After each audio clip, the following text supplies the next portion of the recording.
যাদবপুরে থাকাকালীন এই রান্নাটা আমি বহুবার করেছি, তাই পুরনো স্মৃতি মনে করার জন্য মাঝে মধ্যে এই রান্নাটা আমি করি। এই রান্নাটা করলেই মনের মধ্যে পুরনো সব স্মৃতি তাজা হয়ে যায়। কড়াই গরম হলেই তাতে তেল দিয়ে দিতে হবে। তারপর একে একে তাতে প্রত্যেকটা সবজি দিয়ে দিতে হবে। প্রথমে কাঁচা লঙ্কাগুলো দিয়ে দেব। কাঁচা লঙ্কাগুলো একটু চিড়ে নিয়ে তারপরে দিতে হবে। তারপরে ছোট ছোট করে কেটে রাখা আলু আর সমস্ত সবজি আছে সেগুলোও দেওয়া যেতে পারে।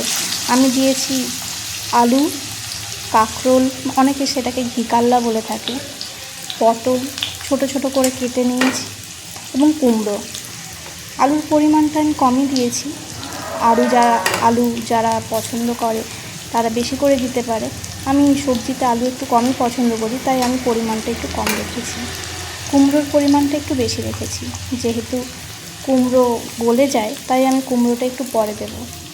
পটল, কাঁকরোল এগুলোকে আমি আগে দিয়েছি।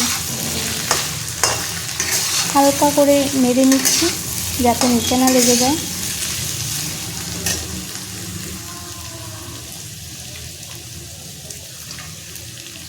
তারপরে কুমড়োগুলো অল্প অল্প করে ছেড়ে দিচ্ছি।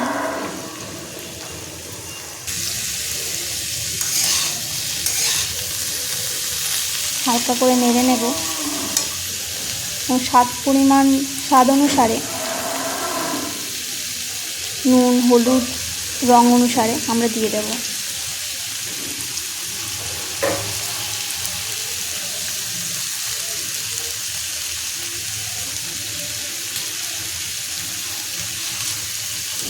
এখানে আমি কালো জিরে ব্যবহার করেছি।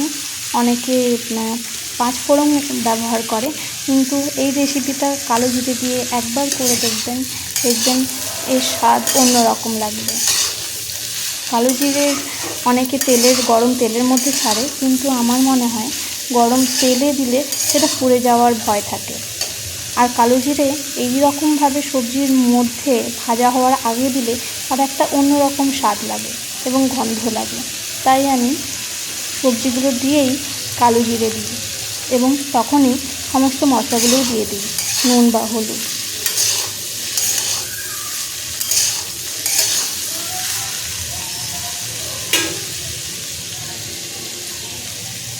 ব্যাস, এরপরে ধিমি আঁচে ঢাকা দিয়ে এটাকে ভেজে ফেলতে হবে। কিছুক্ষণ পরেই রেডি হয়ে যাবে এই রেসিপিটা। খুবই সুন্দর, বাড়িতে করে দেখবেন, খেতে খুব সুন্দর লাগবে, একটু অন্যরকম।